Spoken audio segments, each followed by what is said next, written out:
آپ تمام لوگ تھوڑی دیر مجھے برداشت کر لیں، اور برداشت کرنے سے پہلے ریکویسٹ یہ ہے کہ جو میں بیان کروں اس میں سے کوئی ایک چیز اپنی زندگی میں اپلائی کریں، اپنی زندگی میں ایڈ کریں، اپنی زندگی میں شامل کریں۔ کوئی ایک برائی چھوڑ دیں اور ایک اچھائی کو پکڑ لیں، تو یہ ہمارا جلسہ کامیاب ہو جائے گا۔ ٹھیک ہے؟ ایک بار درود شریف پڑھ لیں۔ اللہ رب محمد صلی اللہ علیہ وسلم، نحن عباد محمد صلی اللہ علیہ وسلم، صلاۃ و سلام علیک یا رسول اللہ صلی اللہ تعالی علیہ وسلم۔ یہ ساجد بھائی کے ہاں جلسہ ہے۔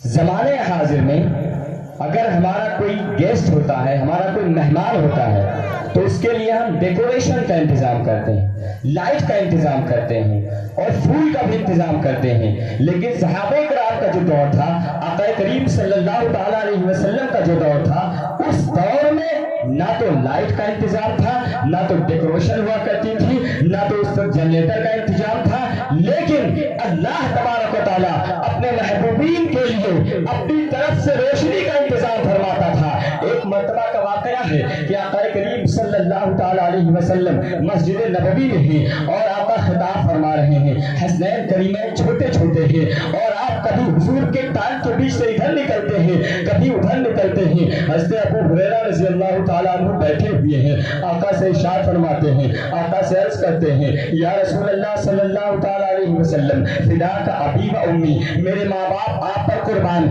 حسنین کریمین آپ کے ٹانگوں سے نکلتے ہیں اور ادھر ادھر جاتے ہیں، اگر آپ کہیں تو میں انہیں گھر چھوڑاؤں۔ آقا ارشاد فرماتے ہیں، نہیں ابو ہریرہ، حسنین کریمین کو یہاں رہنے دیجیے، تھوڑی دیر یہاں رکنے دیجیے۔ اس سے ایک بات کا میسج بھی جاتا ہے کہ اپنے بچوں کو دینی درسگاہوں میں، دینی محافل میں لے جانا چاہیے، اگرچہ وہ اپنی بچپن کی وجہ سے شرارتیں کرے، ان کی شرارتیں معاف ہے، اور ان کی شرارتوں کی معاف ہونے کی دلیل مصطفیٰ کا یہ کلام ہے۔ میرے آقا ارشاد فرماتے ہیں، ابو ہریرہ تھوڑی دیر اور ٹھہرنے دو اور انہیں رہنے دو۔ تھوڑی دیر کے بعد آقا ابو ہریرہ کو مخاطب فرماتے ہیں، اور مخاطب فرمانے کے بعد ارشاد فرماتے ہیں، ابو ہریرہ انہیں گھر چھوڑاؤ۔ حضرت ابو ہریرہ ارشاد فرماتے ہیں کہ میں نے حسنین کریمین کا ہاتھ پکڑا، اور پکڑنے کے بعد میں مسجد کے گیٹ تک لے آیا۔ جب گیٹ تک لایا تو اس وقت بتی اور ٹارچ کا انتظام نہیں ہوتا تھا، جنریٹر اور لائٹ کا انتظام نہیں ہوتا تھا۔ ہم کیا دیکھتے ہیں کہ کالی گھٹ اندھیرا ہے، اور وہاں حسنین کریمین کے گھر تک جانے کے لیے راستہ دکھائی نہیں دے رہا ہے۔ اس کے بعد میں حضرت ابو ہریرہ رضی اللہ تعالیٰ عنہ قسم کھاتے ہیں اور ارشاد فرماتے ہیں کہ قسم ہے رب ذوالجلال کی، آج سے پہلے میں نے ایسا ماجرا کبھی نہیں دیکھا، میں نے ایسا واقعہ کبھی نہیں دیکھا کہ میں نے حسنین کریمین کو جب گیٹ پہ لے کے پہنچا تو کیا دیکھتا ہوں، بڑا اندھیرا ہے۔ دل میں سوال آیا کہ حسنین کریمین کو واپس لے کے چلا جاؤں، لیکن تمہارا ہی اس سوال کا جواب آیا کہ تمہیں حکم دینے والا مدینے کا تاجدار ہے، تمہیں حکم دینے والا پوری کائنات کا پالن ہار ہے، تمہیں حکم دینے والا تمام انبیاء کا امام ہے، تمہیں حکم دینے والا تمام خاتم النبیین ہے۔ تم بھلا کیسے حضور کے بارگاہ میں جا کے یہ عرض کر سکتے ہو کہ یا رسول اللہ صلی اللہ تعالی علیہ وسلم، ہم اندھیرے کی وجہ سے حسنین کریمین کو چھوڑ نہیں سکتے، جبکہ صحابہ کرام کے درمیان جب جنگ بدر کے لیے مصطفیٰ کریم نے مشورہ فرمایا تھا تو میرے مصطفیٰ کریم کے صحابہ نے ارشاد کیا تھا، اے میرے آقا، اے میرے مولا، اے جناب احمد مصطفیٰ محمد مصطفیٰ صلی اللہ تعالی علیہ وسلم، ہم حضرت موسیٰ علیہ السلام کے قول کی طرح جواب نہیں دیں گے کہ انہوں نے جب حضرت موسیٰ علیہ السلام نے کہا کہ ہماری طرف سے چلو اور لڑو، تو انہوں نے کہا اے موسیٰ تم جاؤ اور تمہارا خدا جائے لڑے، ہم تمہارے ساتھ لڑنے جانے والے نہیں ہیں۔ اللہ اکبر۔ صحابہ کرام نے عرض کیا، یا رسول اللہ صلی اللہ تعالی علیہ وسلم، جنگ بدر کا میدان سجنے والا ہے۔ آقا کریم صلی اللہ تعالی علیہ وسلم جو اپنے صحابہ سے مشورہ کر رہے ہیں، آقا ارشاد فرماتے ہیں، صحابہ کرام سے مشورہ کرتے ہیں، ہماری تعداد کم ہے، ہماری کوانٹٹی کم ہے، ہم بڑی کم تعداد میں ہیں، ہمارے پاس اسلحہ نہیں ہے، ہم لڑائی کریں نہ کریں، ہمارا کوئی ساتھ دیتا ہے کہ نہیں دیتا ہے؟ تو صحابہ کرام کا جواب یہ تھا، اے میرے مصطفیٰ جان رحمت صلی اللہ تعالی علیہ وسلم، ہم حضرت موسیٰ علیہ السلام کے قول کی طرح نہیں کہیں گے کہ آپ اور آپ کے خدا جا کے لڑیں، بلکہ ہم یہ کہیں گے مصطفیٰ آپ آگے چلے، اگر آپ ہمیں سمندر میں کودنے کے لیے کہیں گے تو ہم سمندر میں کود جائیں گے، اگر ہمیں آپ آگے آگ میں جانے کے لیے کہیں گے تو ہم آگ میں کود جائیں گے، اگر آپ ہمیں سمندر میں گوتا لگا کہیں گے تو ہم سمندر میں کود جائیں گے۔ اللہ اکبر۔ مصطفیٰ کریم کے یہ پیارے صحابہ ہیں، حضور سے کلام کر رہے ہیں، یا رسول صلی اللہ تعالیٰ علیہ وسلم اگر ہمیں آپ آگ میں چھلانگ لگانے کے لیے کہیں تو ہم یہ نہیں کہیں گے کہ ہم جل جائیں گے، بلکہ ہم آگ میں کود جائیں گے۔ ہم وہی صحابی ہیں جنہوں نے حضور سے جنگ بدر کے موقع پہ وعدہ کیا تھا کہ اگر آپ سمندر میں چھلانگ لگانے کے لیے کہیں تو ہم سمندر میں کود جائیں۔ آخر آج میں حضور سے کیسے کہہ سکتا ہوں کہ اندھیرے کی وجہ سے حسنین کریمین کو گھر نہیں چھوڑ سکتا؟ اللہ اکبر۔ دل میں یہی کوشچن ہے، دل میں یہی سوال ہے۔ حسنین کریمین کا دونوں ہاتھوں میں ہاتھ ہے۔ آقا حضرت ابو ہریرہ رضی اللہ تعالیٰ عنہ کہتے ہیں کہ میں نے اندھیرے کی فکر نہ کی اور میں نے قدم بڑھا دیا، مسجد کے باہر قدم رکھا تو کیا دیکھتا ہوں کہ اللہ تبارک و تعالیٰ نے حسنین کریمین کے لیے اجالے کا ایسا انتظام فرمایا ہے کہ جب حسنین کریمین اپنا قدم رکھتے ہیں اللہ کی طرف سے بجلی چمکتی ہے، گھر تک اجالا ہو جاتا ہے۔ اللہ اکبر۔ حسنین کریمین اپنا قدم رکھتے ہیں، اللہ تبارک و تعالیٰ کی طرف سے بجلی چمکتی ہے اور گھر تک اجالا ہو جاتا ہے، راستہ دکھائی دینے لگتا ہے۔ یہ ایک بار کا نہیں ہوا، جب حسنین کریمین نے اپنے قدم کو بڑھایا، اللہ تبارک و تعالیٰ نے جب بجلی چمکائی اور اجالا فرما دیا۔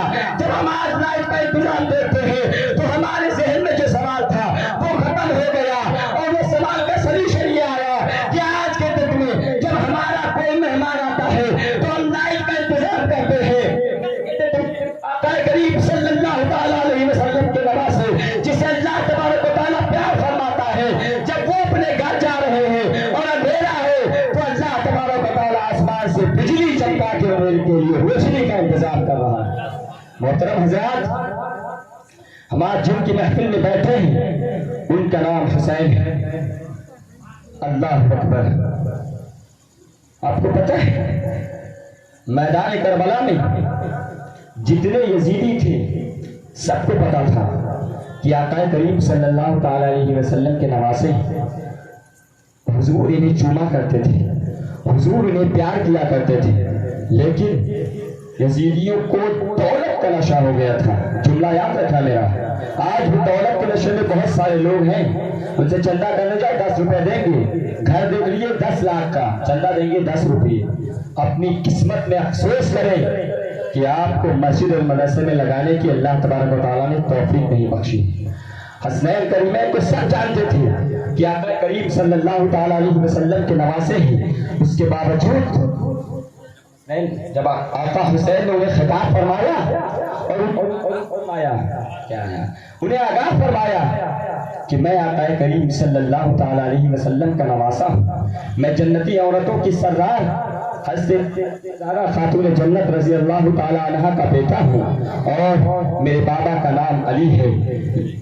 یزیدیوں کا ایک ہی جواب تھا کہ اب ہماری پاور نہیں چلنے والی، ہمیں یزید نے حکم دیا ہے کہ حسین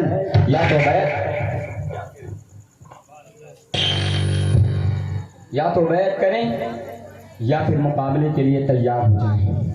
اللہ اکبر۔ 10 محرم الحرام تمام لوگ شہید ہو چکے ہیں۔ حضرت امام حسین رضی اللہ تعالیٰ عنہ اپنے بیویوں سے، اپنی بہنوں سے اور وہاں پہ حاضر تمام جو عورتیں ہیں حضرت امام زین العابدین سے اجازت فرما رہے ہیں اور میدان کربلا میں جانے کے لیے پوچھ رہے ہیں۔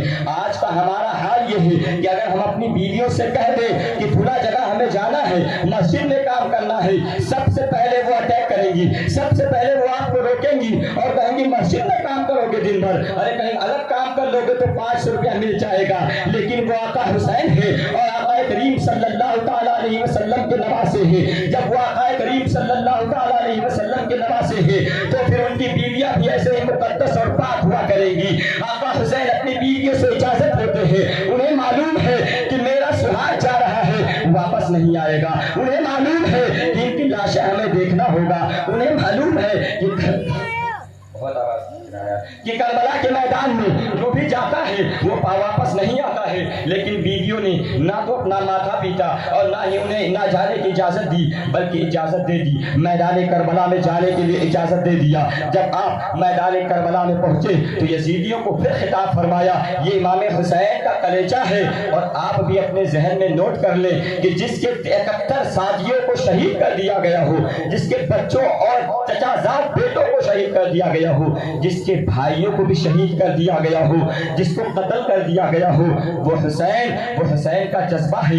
میرے امام نے جو آخری خطبہ فرمایا تھا یزیدیوں سے وہ یہی تھا کہ یزیدیوں تمہیں جتنا شہید کرنا تھا کر لیا، اگر اب بھی تم اپنے حرکت سے باز آ جاؤ تو میں تم سے وعدہ کرتا ہوں کہ نانا جان سے کہہ کر تمہارے گناہوں کی بخشش کرواؤں گا اور میدان محشر میں تمہیں شفاعت دلاؤں گا۔ لیکن جن کے دل پہ یزیدیت کی مہر لگ گئی ہو، جن کے دلوں پہ دولت کی مہر لگ گئی ہو، جنہیں دولت کا نشہ چڑھ گیا ہو، انہیں اچھی باتیں سمجھ میں نہیں آتی ہے۔ جب امام حسین نے خطبہ دے دیا، ابن سعد کی طرف سے ایک ہی جواب آیا، حسین تمہارے پاس ایک ہی آپشن ہے، دو ہی آپشن ہے، یا تو اتباع کرو یا تو لڑنے کے لیے تیار ہو جاؤ۔ امام علی مقام نے کہا، ابن سعد سمجھ لو میں نے حجت قائم کر دیا ہے، میدان محشر میں تمہارے لیے کوئی جواب نہیں ہوگا۔ آقا حسین سے جب بار بار اس نے کہا کہ حسین لڑنے کے لیے تیار ہو جاؤ تو امام حسین نے کہا ٹھیک ہے ہم لڑنے کے لیے تیار ہوتے ہیں۔ حضرت امام حسین رضی اللہ تعالیٰ عنہ نے ارشاد فرمایا،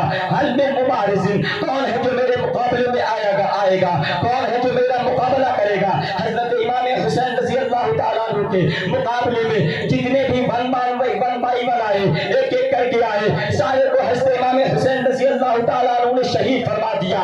جب اس نے ساتھ چلایا اور اس نے کہا حسین کو بھوک اور 3 دن کا پیاسا نہیں سمجھنا، یہ وہی حسین ہے جن کے بابا نے فاتح خیبر کے وقت خیبر کا قلعہ اجاڑ کے ہاتھ میں لیا تھا، اور اس قلعے کے دروازے کا وزن اتنا تھا کہ 40 لوگ پکڑ کے اسے کھولا کرتے تھے، ڈالے کی تو بات ہی چھوڑ دو۔ اللہ اکبر۔ یہ دن ساتھ جب چلایا، حضرت امام حسین رضی اللہ تعالیٰ عنہ پہ چاروں طرف سے حملہ ہونے لگا۔ حضرت امام حسین رضی اللہ تعالیٰ عنہ پہ جب چاروں طرف سے حملہ ہونے لگا، مؤرخین نے لکھا ہے 3 دن کا بھوکا پیاسا حضرت امام حسین رضی اللہ تعالیٰ عنہ ان سے لڑتے رہے، تلوار چمکتی رہی۔ مؤرخین نے لکھا ہے کہ ایسا لگتا تھا کہ چاند کی چمک امام حسین کی تلوار میں آ گئی ہے، ایسا لگتا تھا کہ ستاروں کی روشنی امام حسین کی تلوار میں آ گئی ہے، ایسا لگتا تھا علی کی شجاعت امام حسین کی تلوار میں آ گئی ہے، ایسا لگتا تھا کہ عثمان کی سخاوت حسین کی تلوار میں آ گئی ہے، ایسا لگتا تھا عمر فاروق کا روب و دبدبہ علی کی تلوار حسین کی تلوار میں آ گیا ہے، ایسا لگتا تھا کہ صدیق کی صداقت حسین کی تلوار میں آ گئی ہے، ایسا لگتا تھا کہ آقا کریم صلی اللہ تعالیٰ علیہ وسلم کا فرمان حضرت حسین کی تلوار میں آ گیا ہے۔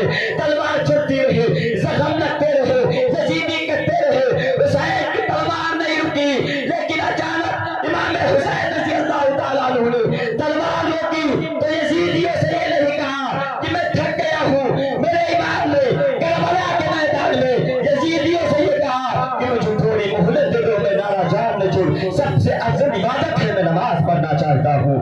اللہ اکبر۔ حضرت امام حسین رضی اللہ تعالیٰ عنہ نے نماز پڑھنے کی مہلت مانگی، یزیدی رک گئے، تھوڑی دیر کے لیے رک گئے، جب قیام کیا، رکوع کیا، سجدے میں گئے تو ابن سعد چلایا کہ حسین کو قتل کرنا، حسین کو شہید کرنا اتنا آسان نہیں ہے، اگر حسین نے سجدہ کر لیا تو تم میں سے کوئی بچے گا نہیں، تم میں سے کوئی زندہ بچے گا نہیں، ایک کام کرو حسین کو سجدے ہی میں شہید کر دو، یہی تمہارے پاس سب سے بیسٹ آپشن ہے، یہی تمہارے پاس سب سے بڑھیا طریقہ ہے۔ اللہ اکبر۔ حضرت امام حسین رضی اللہ تعالیٰ عنہ نے کربلا کی دھرتی پر سجدے میں سر کٹا کر یہ ثابت کر دیا کہ اے نانا جان کے امتیوں، کربلا کے میدان میں ہم نے سجدہ کیا ہے اور میدان محشر میں سجدے کی حالت میں اٹھایا جاؤں گا، اور تمہیں یہ میسج بھی دینا چاہتا ہوں کہ تم کہیں بھی رہو، شجر میں رہو اور کہیں بھی رہو، لیکن اپنے نانا جان کے افضل عبادات جو آپ کے نانا جان پہ اتاری گئی ہے، نماز کو نہیں چھوڑنا۔ حضرت امام حسین رضی اللہ تعالیٰ عنہ کو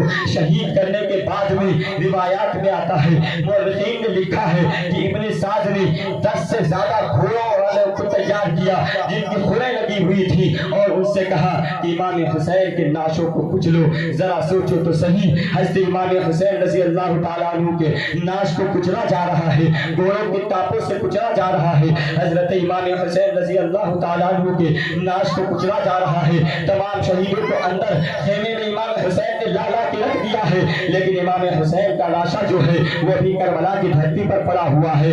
مغرب کا وقت ہو گیا ہے, شام ہو گئی ہے, اندھیرا ہونے لگا ہے. یزیدیوں نے اتنے پر ہی بس نہیں کیا بلکہ ان مقدس شہزادیوں کو باہر نکال کر خیمے کو جلا دیا ہے. سب تو باہر آ گئی ہیں, لیکن حضرت زین العابدین جو بیمار ہیں, بخار کی شدت کی وجہ سے لیتے ہوئے ہیں. ایک صاحب کا بیان ہے, وہ کہتے ہیں کہ ہم نے دیکھا ایک خاتون جلتے ہوئے خیمے کے اندر جاتی ہے, کبھی باہر آتی ہے, کبھی اندر جاتی ہے, کبھی باہر آتی ہے. جب میں نے اس سے پوچھا کیا تجھے ڈر نہیں لگتا, تم جلتے ہوئے آگ میں اندر جاتی ہو اور باہر آتی ہو, تو اس خاتون نے جواب دیا تھا مجھے یہ ڈر نہیں لگتا کہ میں جل جاؤں گی, بھول جاؤں گی, میں اس میں جل جاؤں گی. مجھے تو اس بات کا ڈر لگتا ہے کہ میدان محشر میں اگر مصطفیٰ کریم نے پوچھ لیا کہ حسین کی نشانی کو زینب جب تم صحیح سلامت تھی تو حسین کی نشانی خیمے کے اندر جل رہی تھی, تو تم نے جا کے بچایا کیوں نہیں تھا, زین العابدین کو باہر نکالا کیوں نہیں تھا. اتنا کہنے کے بعد اس خاتون نے اپنی ساری ہمت جٹائی, اور ہمت جٹانے کے بعد وہ خیمے کے اندر گئی اور پوری طاقت لگا کے حضرت امام زین العابدین کو اپنے کندھے پہ اٹھایا اور اٹھا کر باہر لا کر رکھ دیا ہے. اندھیرا ہو گیا ہے. حضرت زینب سوچتی ہے کہ ابھی تو یزیدیوں کا خون ٹھنڈا نہیں ہوا ہوگا, ابھی تو یزیدیوں کے لیے بس نہیں ہوگا.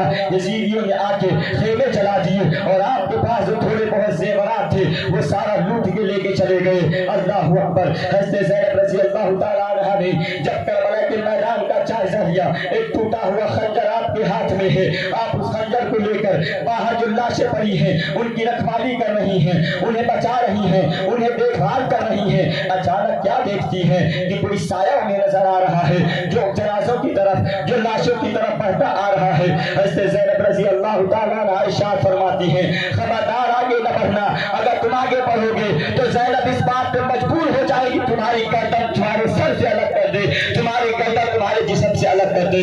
وہ ایک خاتون کی آواز آتی ہے, اس نے کہا کہ میں حضرت حر کی بیوی ہوں, تمہارے لیے کچھ کھانا اور کچھ پانی لے کر آئی ہوں. وہ قریب آ گئی, حضرت زینب سے بنتی کرنے لگی کہ زینب اس کھانے اور پانی کو قبول کر لیجئے, کیونکہ میرے شوہر نے اسلام قبول کر لیا تھا, میں نے بھی اسلام قبول کر لیا ہے. اگر آپ نے اسے ایکسپٹ نہیں کیا, اسے منظور نہیں کیا, اسے لیا نہیں, تو میدان محشر میں تمہارے نانا جان کو کوئی جواب نہ دے سکوں گی. حضرت زینب رضی اللہ تعالیٰ عنہا ارشاد فرماتی ہیں اب تمہیں ہماری پیاس یاد آتی ہے, اب تمہیں ہماری پیاس یاد آئی ہے. جب چھ ماہ کا علی اصغر پیاس کی وجہ سے تڑپ رہا تھا تو تم کہاں تھی, جب علی اکبر پیاس کی وجہ سے تڑپ رہے تھے تو تم کہاں تھی, جب قاسم پیاس کی وجہ سے تڑپ رہے تھے تو تم کہاں تھی, جب قاسم پیاس کی وجہ سے, جب سکینہ پیاس کی وجہ سے بار بار بے ہوش ہو رہی تھی تو تم کہاں تھی. لیکن حضرت حر کی بیوی بڑا اصرار کرتی ہے اور بعد میں یہ کہتی ہے کہ اگر میں یہ کھانا پانی لے کر واپس چلی گئی تو سارے یزیدی میرا مذاق اڑائیں گے اور کہیں گے دیکھو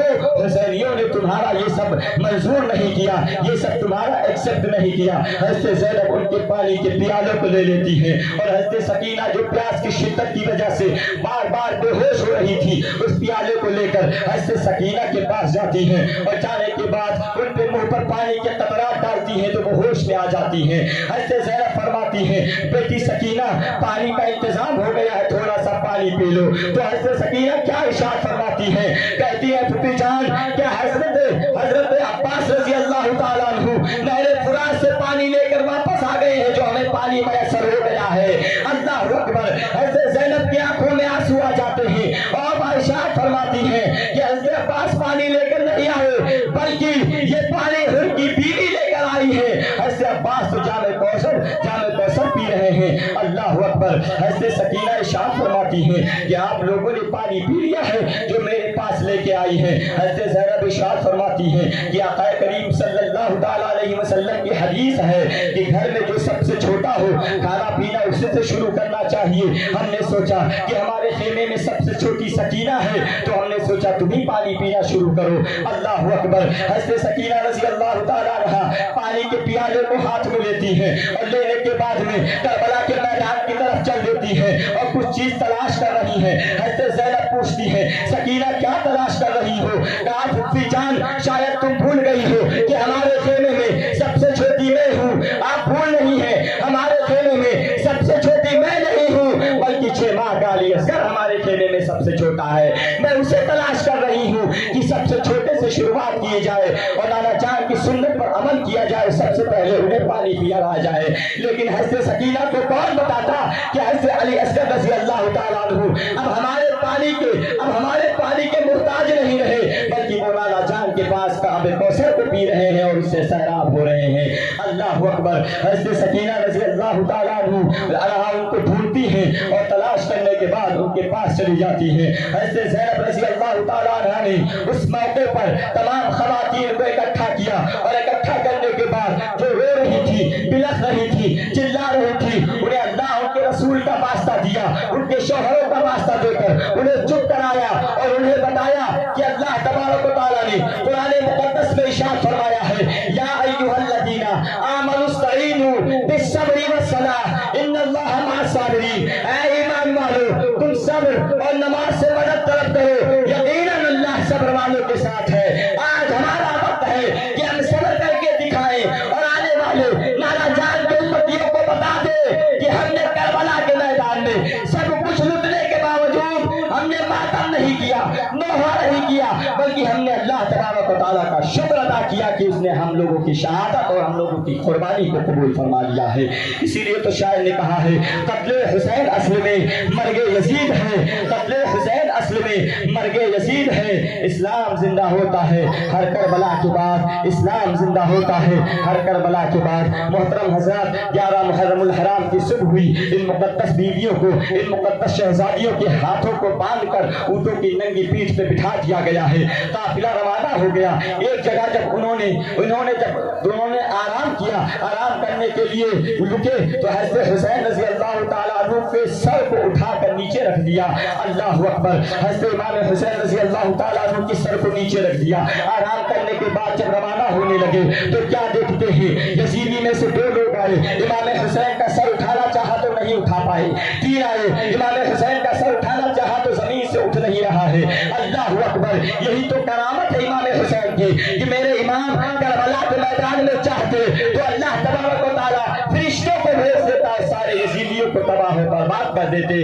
آج سارے یزیدی مل کر, 1 آئے, 2 آئے, 4 آئے, سارے یزیدی مل گئے, امام حسین کا سر نہیں اٹھ رہا ہے. اللہ اکبر. اس میں سے ایک شخص نے کہا کہ امام حسین کا اگر سر نہیں اٹھ رہا ہے تو اس کی کوئی وجہ ہوگی. ایک کام کرو, جاؤ حضرت زینب سے پوچھو کہ امام حسین کا سر آ کے زمین سے اٹھ کیوں نہیں رہا ہے. جب وہاں گئے تو حضرت زینب سے پوچھا کہ امام حسین کا سر اقدس اب زمین سے اٹھ نہیں رہا ہے.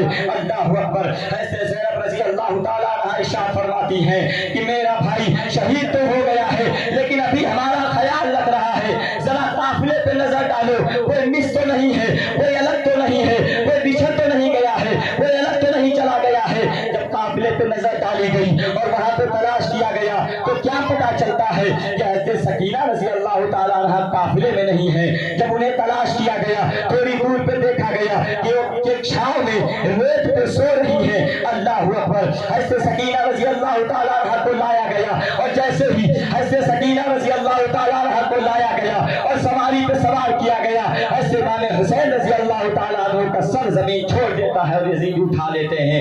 اس سے پتا چلا کہ جو اللہ کی راہ میں شہید کیے جائیں انہیں مردہ نہ کہو بلکہ وہ زندہ ہے اور اللہ تبارک و تعالیٰ کو ان کی زندگی کا شعور ہے, ہمیں ان کی زندگی کا شعور نہیں ہے. اسی لیے تو ہم کہتے ہیں کہ قتل حسین اصل میں مرگ یزید ہے. اسلام زندہ ہوتا ہے ہر کربلا کے بعد, اسلام زندہ ہوتا ہے ہر کربلا کے بعد, ہر کربلا کے بعد. محترم حضرات, حضرت امام حسین رضی اللہ تعالیٰ عنہ کے سر کو جب نیزے پہ رکھا گیا تو امام حسین کے سر سے آپ کی زبان سے جب سنا گیا تو قرآن مقدس کی تلاوت کرنے کا وہ آواز آ رہی تھی. ہمیں امام حسین کربلا میں جاتے جاتے 3 پیغام دے گئے. ہماری بہنوں کے لیے سیدہ زینب نے یہ پیغام دیا کہ کچھ بھی ہو جائے پردے کا خیال رکھنا اور اللہ تبارک و تعالیٰ کا شکر ادا کرنا. حضرت امام حسین رضی اللہ تعالیٰ عنہ ہمیں یہ پیغام دے گئے کہ دولت کی کتنی بھی لالچ تمہیں دی جائے,